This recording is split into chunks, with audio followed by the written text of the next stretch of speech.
And finally, step 10 is the stabilized landfill for the dirty organics that are stabilized, the non-recyclables.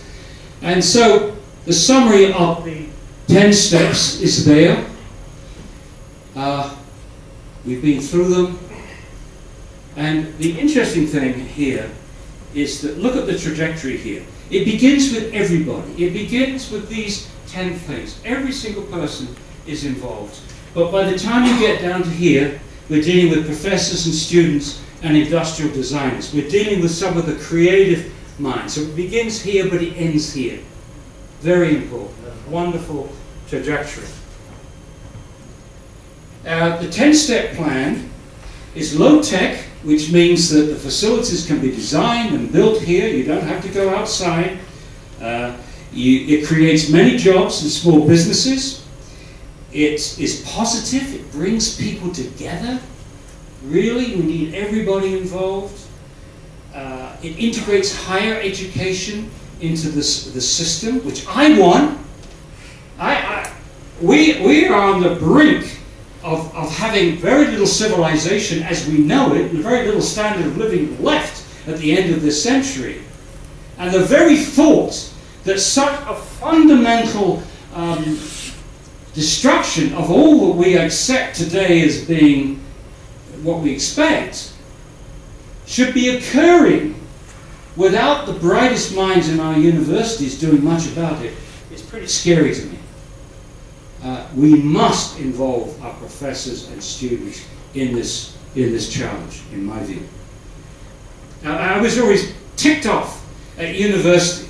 Whenever there was discussion about the environment, they always looked at me. You're the environmentalist.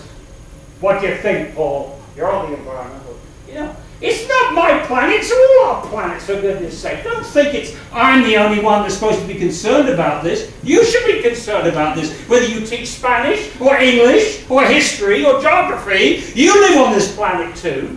Don't think it's just environmentalists that want this planet to look in some decent shape.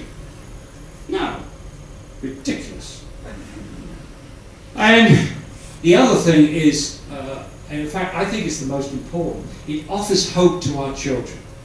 Think about it.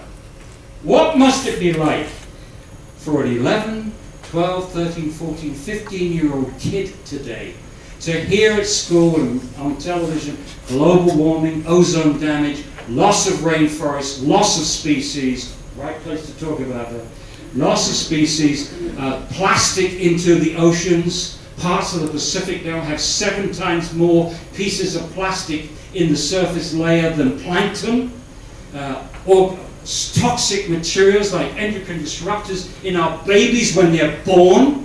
The highest levels of dioxin are in the Inuit north of here.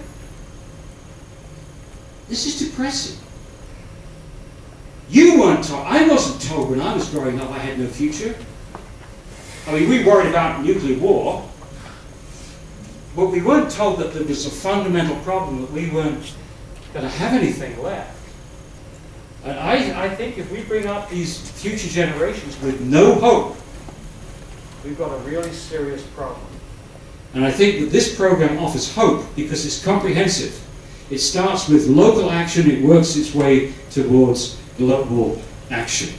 Because zero waste then becomes the stepping stone